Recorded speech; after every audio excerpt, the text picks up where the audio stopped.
Em outubro de 1888, no território de Dakota, Elias Thorne estava construindo algo que desafiava a lógica. Ele trabalhava sobre as rajadas cortantes do outono, não dentro de sua moradia parcialmente construída, mas ao ar livre, exposto, onde cada vizinho podia testemunhar sua empreitada em comum. Ele estava montando uma monstruosidade de metal e pedra, uma criação de componentes com ângulos estranhos e proporções desiguais, que não se parecia com nenhum aparelho de aquecimento que qualquer homem naquela fronteira já havia encontrado. Ele obteve seus componentes do cemitério, de empreendimentos fracassados espalhados pelas planícies. Um painel de caldeira deformado de um aparelho de colheita abandonado, tijolos refratários de uma chaminé, o único resquício de uma moradia de turfa destruída. Seções de tubulação de chaminé, algumas corroídas, outras deformadas, todas recuperadas da pilha de lixo da comunidade. Seus vizinhos o observaram transportando esses itens descartados de volta para sua propriedade, expressando desaprovação, enquanto ele os arranjava como componentes de um leviatã mecânico esquecido. Eles o viram serrando, batendo e prendendo. Eles ouviram os sons metálicos de seu trabalho, do nascer ao pôr do sol. A construção se expandia diariamente, uma massa disforme, de formato irregular, que mais tarde seria realocada dentro de sua moradia. Apresentava uma chaminé elevada e estreita que subia perpendicularmente antes de fazer uma curva abrupta de 90 graus para um longo conduto horizontal feito de tubos e envolto em uma área de assento de pedra rudimentar. Parecia menos um aparelho de aquecimento e mais um implemento agrícola com defeito. Os rumores começaram a circular na loja geral e depois escalaram para a zombaria pública. Eles o apelidaram de Absurdo de Thorne. Outros, com humor mais sombrio, o batizaram de Caixão de Metal, convencidos de que ele asfixiaria sua família com fumaça ou não geraria calor algum, condenando-os a perecer de frio na escuridão. Que conhecimento possuía este recém-chegado, reservado e focado? Um homem cuja fala era tão precisa e concisa quanto a de um engenheiro urbano, sobre como suportar o inverno em Dakota que todos os agricultores e comerciantes de peles experientes haviam ignorado? A questão encontraria sua resolução em meio ao inverno mais gélido da memória registrada. Seria respondida quando o território fosse engolfado por um ataque de geada e vendavais, que desafiavam crenças estabelecidas e devastavam até as famílias mais resilientes. Seria respondida dentro de uma moradia modesta que persistia como um enclave de calor improvável em um oceano de frigidez letal. Se você deseja compreender as leis físicas fundamentais que determinam a sobrevivência ou a morte, então pressione o botão de inscrição imediatamente, pois os conceitos subjacentes que Elias Thorne estava forjando em metal descartado são tão pertinentes agora quanto eram há mais de 100 anos. O desafio residia nas temperaturas gélidas, não apenas um frio, mas um frio intenso e ameaçador, que era uma força onipresente na existência dos pioneiros. Era um adversário tangível que sitiava suas residências entre novembro e abril. O vendaval que atravessava as pradarias era implacável, penetrando cada fresta na vedação, cada vão na moldura da porta. Ele trazia consigo um frio tão intenso que parecia capaz de congelar a própria essência de alguém.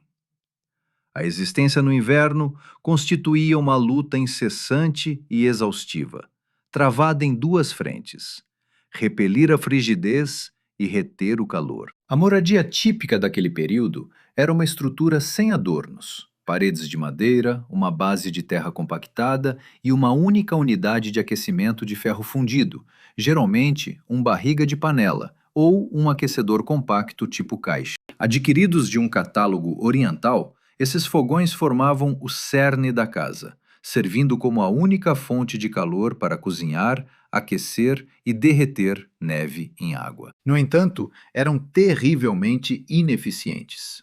Projetados para uma combustão rápida e intensa, consumiam metros cúbicos de lenha valiosa a uma taxa alarmante. Uma família poderia dedicar um verão e outono inteiros para derrubar, cortar, rachar e empilhar uma enorme pilha de lenha, apenas para testemunhar seu desaparecimento assustadoramente rápido. Durante um período prolongado de frio, os fogões emitiam calor intenso e direto, tornando a área imediata a poucos metros escaldante, enquanto os cantos do cômodo permaneciam congelados. Isso era suficiente para formar gelo nas paredes.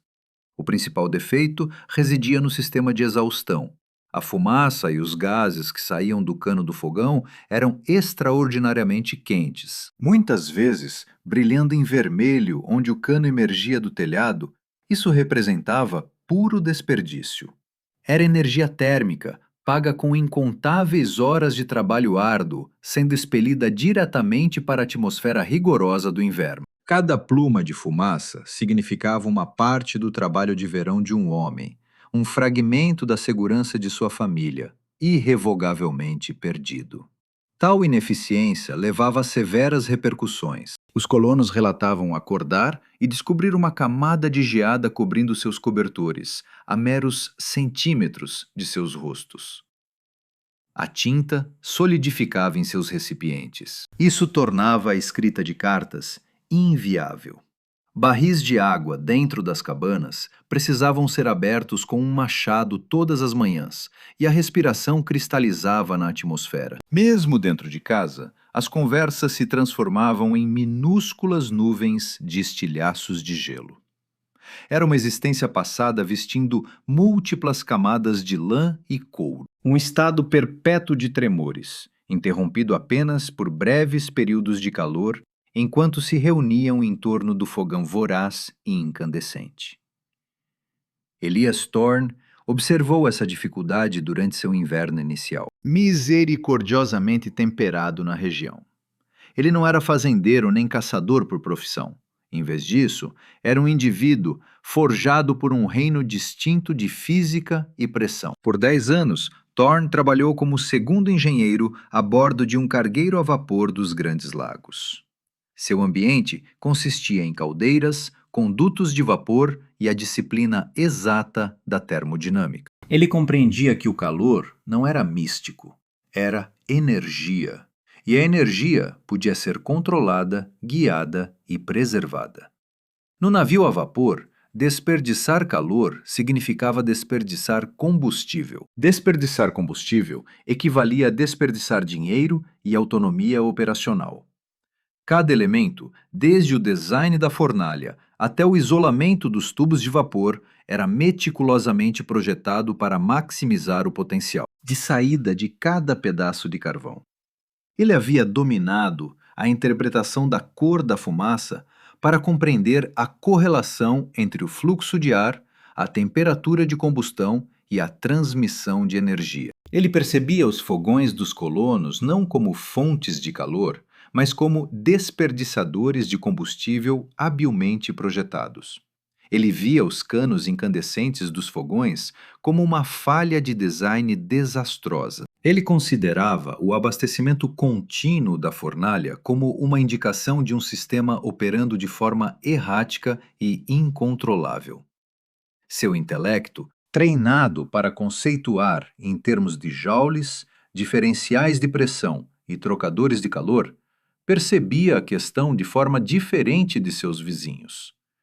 Eles acreditavam que um fogo maior era necessário. Ele, no entanto, reconheceu a necessidade de um sistema mais inteligente. Ele compreendeu que a chave não era gerar mais calor, mas reter o calor gerado na área de convivência pelo maior tempo possível. Sua perspectiva distinta, uma maneira única de ver o mundo, o motivou a enfrentar o frio e construir seu peculiar aparelho. Em vez de fabricar um fogão convencional, ele estava construindo um motor térmico invertido, projetado não para gerar movimento a partir de energia térmica, mas para extrair calor de um processo químico. Para contê-lo, o processo de construção começou com o componente central, a seção destinada a produzir a queima potente e limpa que ele precisava. Isso constituía a câmara de combustão em forma de J.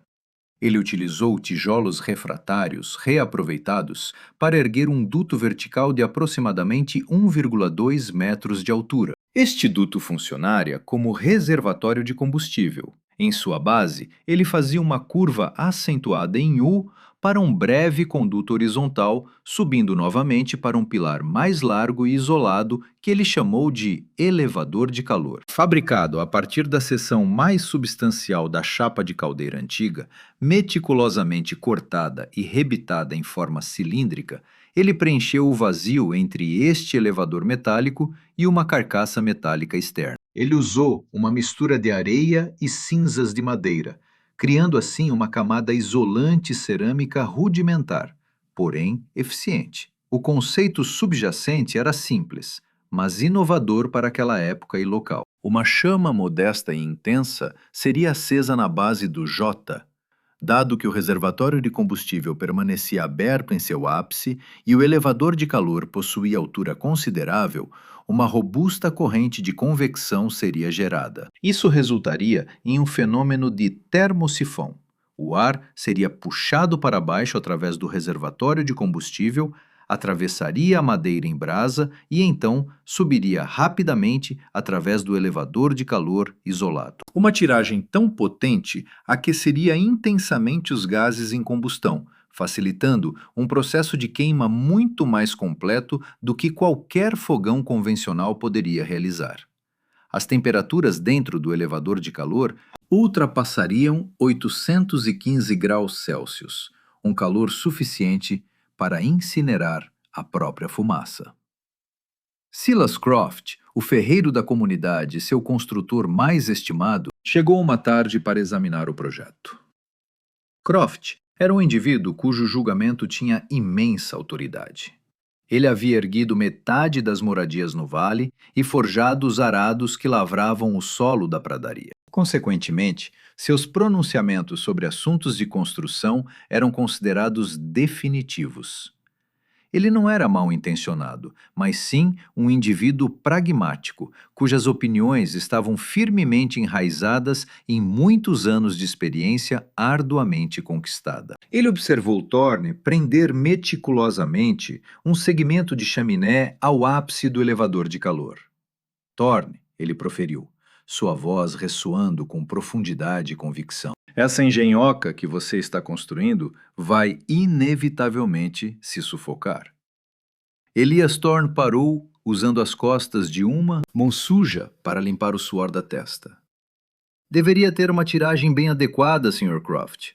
Croft, no entanto, balançou a cabeça, indicando com um dedo robusto a extensa seção de tubo horizontal que se estendia do elevador. Aí reside o seu erro. Você está direcionando sua chaminé horizontalmente, quase plana. A fumaça invariavelmente busca subir. Você espera que ela percorra 9 metros lateralmente antes de atingir o ar livre. Ela vai esfriar. Ela vai desacelerar e o creossoto vai se acumular. Dentro de uma semana, você terá um incêndio na chaminé ou uma moradia cheia de fumaça, muito antes da primeira nevasca significativa. Eu lhe garanto isso. Seu protesto era tecnicamente válido, enraizado em cada princípio estabelecido de construção de fogões e lareiras compreendido na natureza. Uma chaminé fria simplesmente não tem tiragem. Uma chaminé horizontal, por sua natureza, é uma chaminé fria. Esta era uma verdade direta e verificável. Thorne apenas assentiu. Estou contando com o resfriamento dela, ele afirmou. Essa resposta consolidou a notoriedade de Thorne como um imbecil. Croft partiu perplexo e preocupado. Naquela noite, a notícia se espalhou pela comunidade de que Thorne não estava apenas construindo-o incorretamente, mas deliberadamente ao contrário. O escárnio aumentou, e o apelido, a loucura de Thorne, se tornou permanente. A fase seguinte da construção envolveu a massa térmica, que realmente deixou todos perplexos, pois Thorne escolheu não passar o cano da chaminé direto pelo telhado. Em vez disso, ele conectou o conduto horizontal estendido do elevador de calor a um arranjo intrincado de canos de fogão mais econômicos, reaproveitados. Ele arranjou esse sistema pelo chão de terra batida, onde planejava construir um banco substancial de pedra e cobre. O banco inteiro, estendendo-se ao longo da parede norte da cabana, foi construído envolvendo este labirinto de canos. Formou uma estrutura substancial e robusta, com 0,6 metros de altura e 0,9 metros de largura, assemelhando-se a um caixão de pedra situado centralmente no cômodo. O objetivo era forçar os gases de exaustão escaldantes da câmara de combustão altamente eficiente a percorrer a rota mais longa e intrincada possível antes de sua liberação. Os gases sairiam do elevador de calor a temperaturas superiores a 530 graus Celsius. No entanto, ao viajarem pelos 9 metros de tubulação embutida na pedra e no cobre, seriam forçados a transferir seu calor para a substancial massa térmica. A rocha e o solo funcionariam como um acumulador, absorvendo a vasta energia térmica e, subsequentemente, emitindo-a gradual e uniformemente para a moradia por muitas horas. No momento em que o escape finalmente chegasse à chaminé vertical localizada na extremidade oposta da cabana, estaria suficientemente frio para que Thorne pretendesse que o cano do fogão saísse pela parede em vez do telhado, dado seu risco de incêndio insignificante. Ele estimou que a temperatura do escape estaria abaixo de 95 graus Celsius. Toda energia benéfica, cada pedacinho de calor que seus vizinhos estavam expelindo para a atmosfera, seria retida e contida em sua residência.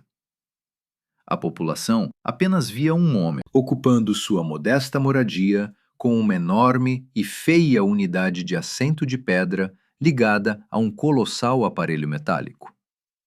Eles o viam como alguém que estava desperdiçando uma área valiosa, que de outra forma poderia servir para armazenamento ou dormir. Eles o observavam violando todas as regulamentações de construção estabelecidas.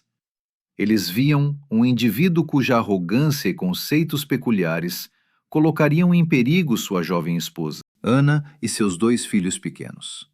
A apreensão era autêntica, mas era tingida com o desprezo tipicamente reservado para alguém considerado um forasteiro, que se recusava a seguir o conselho daqueles considerados superiores. Anna Thorne, no entanto, permaneceu firme em seu apoio.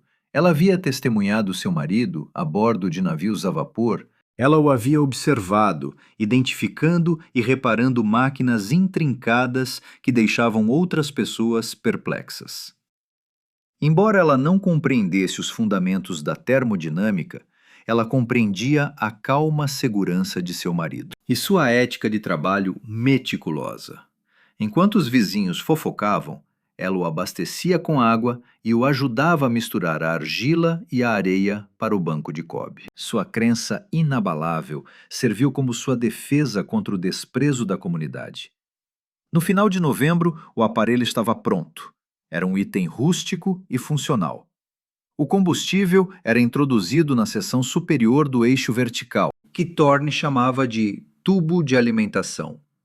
As chamas queimavam horizontalmente na base. O enorme banco de pedra dominava a área de estar principal quando ele o acendeu pela primeira vez. Seus vizinhos observavam a chaminé, antecipando a coluna usual de fumaça densa e escura. Em vez disso, eles percebiam apenas uma distorção sutil e ondulante na atmosfera, semelhante às correntes térmicas que ascendem de uma estrada escaldante.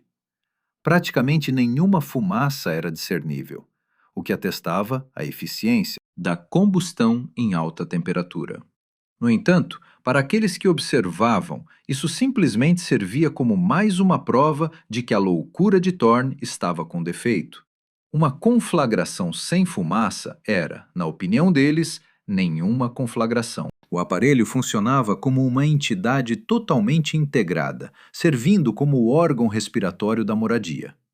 A ignição inicial, durando apenas 1 ou 2 horas, elevaria o núcleo a uma temperatura surpreendente. Essa poderosa onda de energia seria subsequentemente canalizada através da massa térmica, impregnando os assentos de pedra com calor muito depois de as chamas terem se extinguido. A superfície dos assentos persistiria em emitir um calor suave e consistente por toda a cabana pelas 12, 18 ou até 24 horas seguintes. Exigia apenas uma fração da madeira em comparação com um aparelho padrão de aquecimento e entregava um calor consideravelmente mais consistente e agradável. Elias Thorne havia construído um mecanismo projetado para suportar condições adversas. Agora, a única tarefa restante era aguardar seu teste. Posteriormente, dezembro chegou. Sua chegada não foi marcada por uma delicada nevasca, mas por um severo impacto ártico, um fenômeno meteorológico, que os anciãos mais tarde apelidariam de Expresso Siberiano, desceu do Canadá. Uma barreira móvel de ar tão gélido que parecia um elemento inteiramente distinto, a temperatura ao nascer do sol no dia inicial. Registrou menos 12,2 graus Celsius. Ao anoitecer, indicava menos 20,6 graus Celsius e continuava a cair. Os céus assumiram um tom branco estranho e indistinto, e o vento se intensificou em uma contínua tempestade uivante que levantava a neve solta, transformando a paisagem em um turbilhão branco. O alcance visual diminuiu a nada, borrando as distinções entre o solo e o firmamento. E entre o dia e a noite se fundiram em uma realidade singular e assustadora. A tempestade de neve havia chegado. Esta não era uma tempestade de inverno comum, mas sim um evento visto apenas uma vez por geração. Um tipo de emergência que despoja toda a superficialidade e expõe a realidade nua e crua da prontidão de um indivíduo. Em toda a comunidade, a luta pela existência começou para valer. O defeito inerente nos aparelhos de aquecimento tradicionais tornou-se instantânea e alarmantemente evidente. Para lidar com o frio extremo e as rajadas que sugavam o calor das moradias, os habitantes foram compelidos a abastecer continuamente seus fogões. Os recipientes metálicos emitiam uma luminescência vermelha profunda e suave, irradiando um calor intenso, mas confinado. A necessidade de material combustível era insaciável. Os estoques de madeira, destinados a durar vários meses, começaram a diminuir a uma taxa alarmante. Os homens se envolveram em todas as roupas que possuíam para empreender a perigosa e arriscada jornada até o depósito de lenha e de volta, frequentemente navegando apenas por um cordão preso entre a entrada e a pilha. Eles reapareceram com feixes de madeira, que pareciam ser consumidos a cinzas em meros minutos. Dentro das cabanas, uma verdade nua e crua emergiu. Apesar das chamas rugindo, a temperatura ambiente despencou dramaticamente. As famílias se reuniam de perto, envoltas em cobertores, posicionando-se o mais próximo possível da unidade de aquecimento. As superfícies do chão estavam perigosamente gélidas, e as paredes internas estavam cobertas por uma camada substancial de gelo, que se expandia para dentro a cada hora que passava. A água solidificava e as provisões congelavam nas prateleiras da despensa. O ato fundamental de sobrevivência transformou-se em um teste de fortaleza trêmula. Silas Croft estava enfrentando seu próprio dilema. Sua cabana era a mais bem construída no vale, com toras perfeitamente encaixadas e vedação segura, juntamente com seu caro fogão de ferro fundido premium, considerado o auge da inovação em aquecimento, estava, no entanto, com defeito. Ele estava consumindo suas cuidadosamente pilhas arrumadas de lenha de carvalho seco em um ritmo alarmante. Ele já havia esgotado uma provisão para 7 dias em apenas um dia. A temperatura interna de sua residência era de apenas menos 1,1 graus Celsius. Sua esposa e filhos jaziam em sua cama, submersos sob uma pilha de cada cobertor, edredom e pele de búfalo que possuíam. A respiração deles era visível no brilho fraco da lanterna. Lá fora, o vento uivava, um barulho que ele posteriormente caracterizou como um grito penetrante e fino. Nunca antes Silas Croft, o artesão experiente, o indivíduo que havia dominado esta natureza selvagem através de sua proficiência e compreensão, havia experimentado um sentimento tão profundo e assustador de impotência. Sua maestria se mostrou ineficaz contra este ataque. Sua antiga confiança havia se tornado seu confinamento.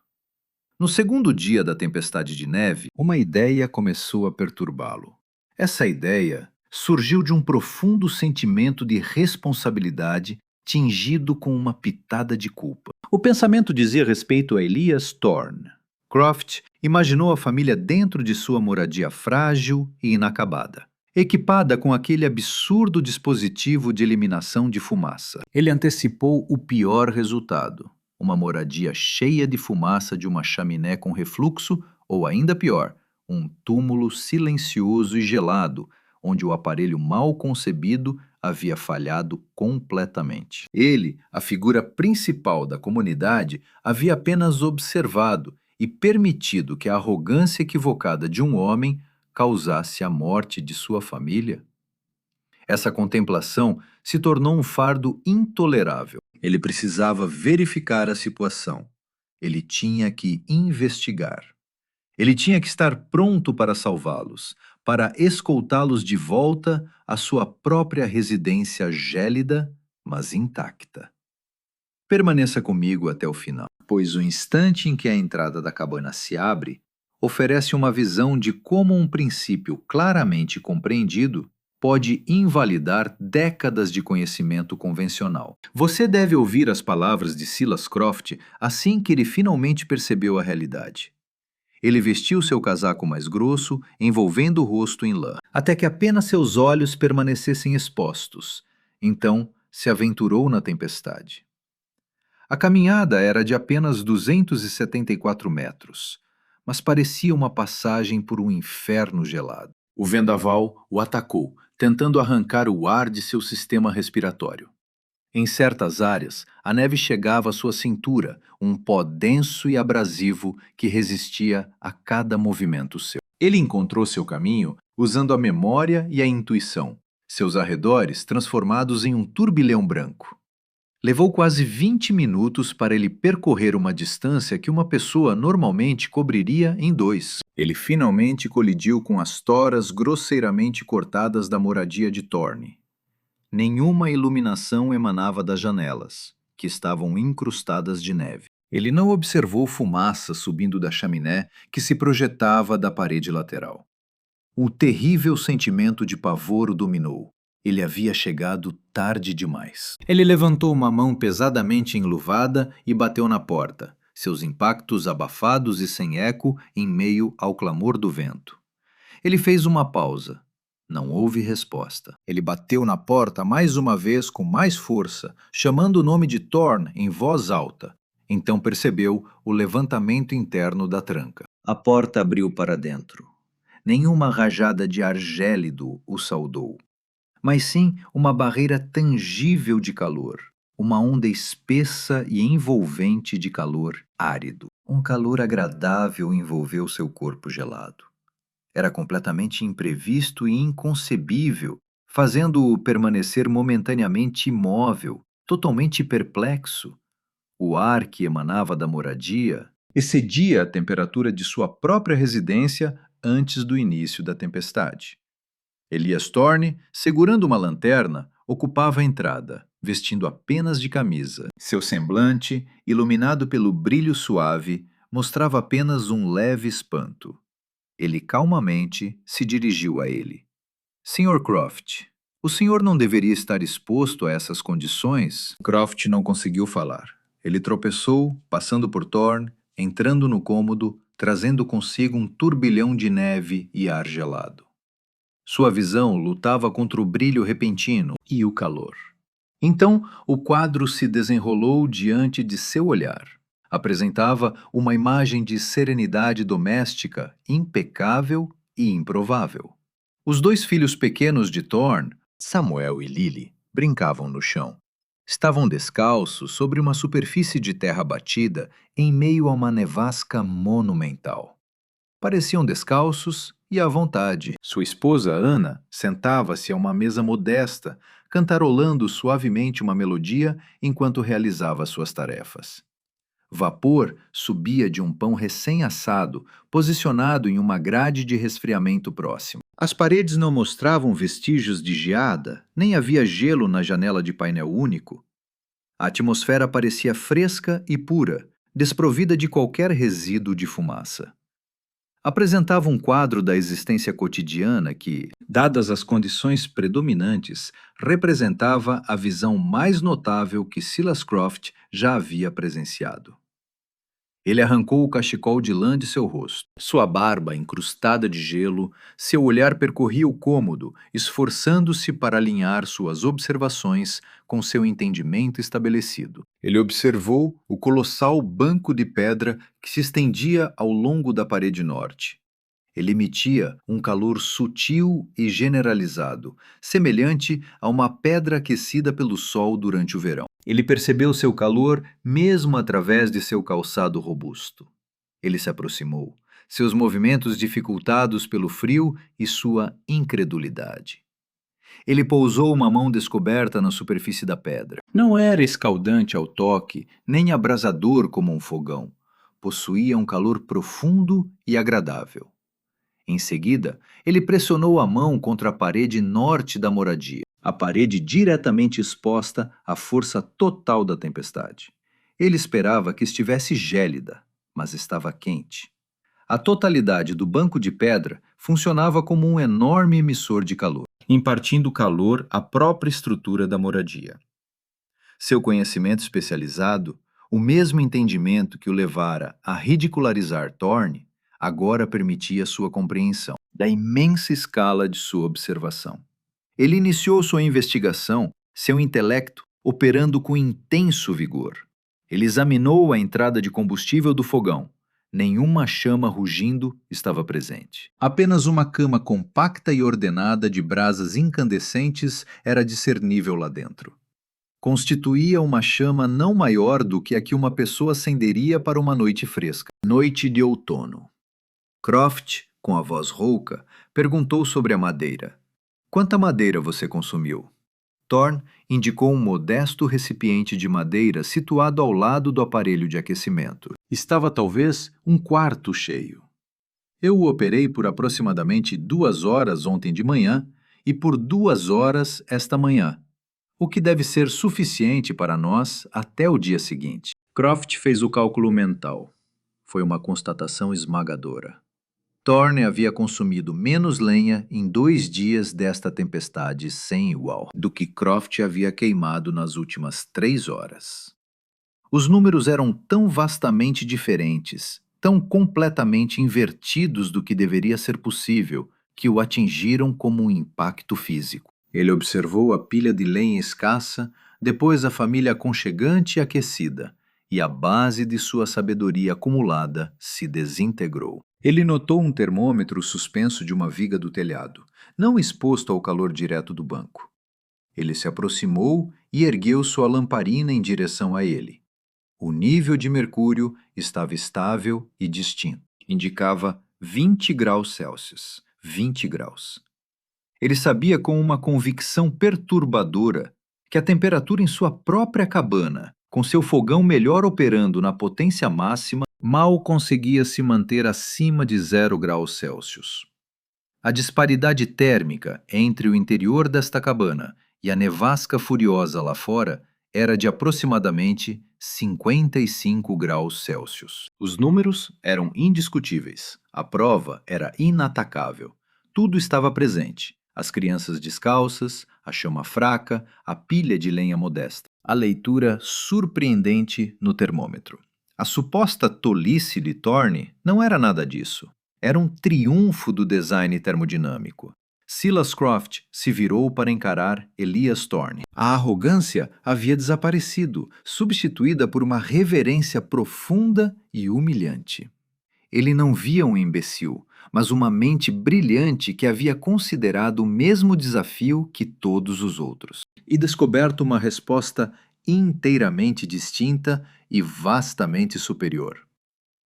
Minha avaliação estava incorreta, disse Croft, sua fala carregada pela força de sua convicção anterior. Eu estava absoluta e completamente enganado. Isso é um fenômeno completamente diferente. Você deve me instruir sobre sua operação. Quando a Grande Nevasca de 1888 finalmente diminuiu, após 4 dias de ataque implacável, a comunidade parecia danificada e perturbada.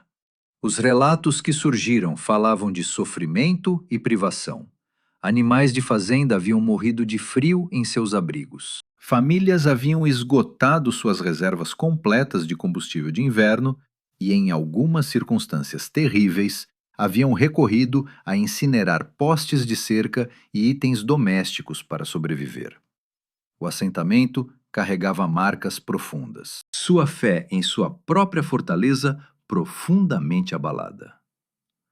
Mas uma narrativa particular circulou mais rapidamente do que todas as outras. Era a história que Silas Croft contava, primeiro em sussurros contidos e reverentes, e depois com a certeza retumbante de um crente recém-convencido. Ele recontou a passagem pela tempestade. Ele detalhou o instante em que a entrada se abriu, a inacreditável onda de calor. Ele mencionou as crianças descalças, os pães recém-assados e a leitura no termômetro, 20 graus Celsius. Inicialmente, as pessoas estavam céticas. Parecia inacreditável demais para ser verdade. Mas o originador do relato era Silas Croft, um homem cuja reputação era tão inflexível quanto as bigornas em sua forja. Sua declaração não podia ser desconsiderada. E ele não apenas falou, mas também agiu. Na primavera seguinte, a primeira pessoa a abordar Elias Thorne foi o próprio Croft. Ele veio não para oferecer conselhos, mas com um modesto pedido de orientação. Thorne, um homem sem arrogância, transmitiu sua experiência sem reservas. Ele desenhou os planos no chão usando um graveto, detalhando os conceitos do tubo em J, o elevador de calor isolado e o papel crucial da massa térmica. Ele esclareceu que a chave não estava na chama em si, mas em aproveitar totalmente sua energia. Croft, possuindo a perspicácia de um construtor, compreendeu instantaneamente essas ideias. Ele percebeu a física simples e refinada que sustentava tudo. Naquele verão, ele construiu a segunda unidade de aquecimento Thorne em sua residência pessoal, substituindo seu caro fogão de ferro fundido. Ele adotou o projeto de Thorne, mas incorporou suas modificações únicas, empregando sua experiência em alvenaria para criar uma área de assento mais sofisticada e visualmente atraente. A eficácia do dispositivo de aquecimento de Croft e seu endosso franco do projeto quebrou a barreira da dúvida. Ele emergiu como principal proponente da invenção, conferindo-lhe sua inquestionável confiabilidade. Durante aquele ano, 6 famílias adicionais construíram suas próprias iterações. O apelido zombeteiro, a loucura de Thorne, desapareceu da memória, substituído por uma nova e estimada designação: o aquecedor Thorne. Ele evoluiu para um emblema de engenhosidade pioneira. Os esquemas foram modificados de acordo com os recursos acessíveis.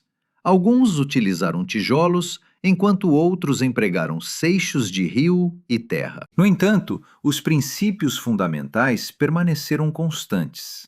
Uma chama compacta, intensa e de combustão limpa, acoplada a uma substancial massa térmica projetada para absorver e emitir calor gradualmente. O ambiente visual da comunidade começou a se transformar. As enormes e instáveis pilhas de madeira, que antes representavam a segurança de uma família, começaram a diminuir, substituídas por feixes mais compactos e fáceis de manusear. A alteração na existência do assentamento foi significativa. As estações frias subsequentes não eram mais provações árduas a serem sofridas, mas sim períodos a serem plenamente vividos. As moradias transformaram-se em residências, consistentemente aconchegantes e aquecidas. A apreensão persistente e incômoda em relação ao suprimento de madeira diminuiu. O bem-estar da população melhorou, com uma redução nos casos de doenças respiratórias, que afligiam famílias que residiam em ambientes frios e úmidos. Elias Thorne nunca buscou renome ou riqueza com sua criação. Ele era um indivíduo reservado, cujo único desejo era proteger sua família. Ele evoluiu para um instrutor não oficial, uma figura sênior reverenciada dentro do assentamento, sempre pronto para compartilhar seus esquemas com qualquer um que perguntasse. Ele havia enfrentado o escárnio, não através de debates, mas com calma, segurança e evidências verificáveis. Sua justificativa não era sobre provar que estava certo, mas em testemunhar os filhos de seus vizinhos brincando em superfícies aquecidas durante os invernos gélidos de Dakota. O verdadeiro efeito não foi quantificado em graus Celsius em um termômetro, nem em metros cúbicos de madeira preservada. Foi avaliado no autorrespeito humano. Foi medido pela simples liberdade de poder circular dentro da própria moradia sem tremer. Foi observado no bebê, que suportou sua primeira estação fria, e no casal idoso, que não precisava mais passar os dias reunidos sob cobertores. Na calma segurança de uma população que agora entendia que poderia suportar os desafios mais severos que a pradaria apresentava. A narrativa de Elias Thorne e seu aparelho de aquecimento incomum serve como um potente lembrete de que, ocasionalmente, os conceitos mais inovadores surgem não de uma ambição por renome, mas de uma necessidade básica e funcional. Isso ilustra que o conhecimento convencional, independentemente de quão firmemente estabelecido, tudo deve ser consistentemente submetido a escrutínio baseado em dados empíricos. Embora o público possa ridicularizar e especialistas possam descartar, os princípios fundamentais da física permanecem inalterados pela crença generalizada. Um remédio eficaz prova seu valor, independentemente de sua aparência ou origem. Os conceitos centrais, que sustentam o dispositivo de aquecimento Thorne, não desapareceram dos registros históricos. Eles persistem na engenharia contemporânea através de ideias como sistemas de aquecimento de massa de foguete, fornos de tijolos e abordagens arquitetônicas solares passivas. Todos esses arranjos são fundados em um princípio central idêntico: a produção eficaz e a retenção prolongada de energia térmica. Isso representa um fragmento duradouro de uma percepção pioneira negligenciada. Se este relato alterou sua perspectiva sobre o processo simples de manter o calor, por favor, clique no botão curtir e inscreva-se para mais narrativas de praticidade inventiva e eventos históricos negligenciados. Além disso, deixe um comentário abaixo, compartilhando a solução de baixa tecnologia mais engenhosa para um problema generalizado que você já encontrou. Esta história apresenta uma versão dramatizada, desenvolvida para fins instrutivos e de entretenimento. Embora os fundamentos de engenharia de aquecedores a lenha substanciais e altamente eficientes sejam factuais e historicamente verificados, os indivíduos, nomes e ocorrências particulares retratados nesta história são criações inteiramente imaginárias.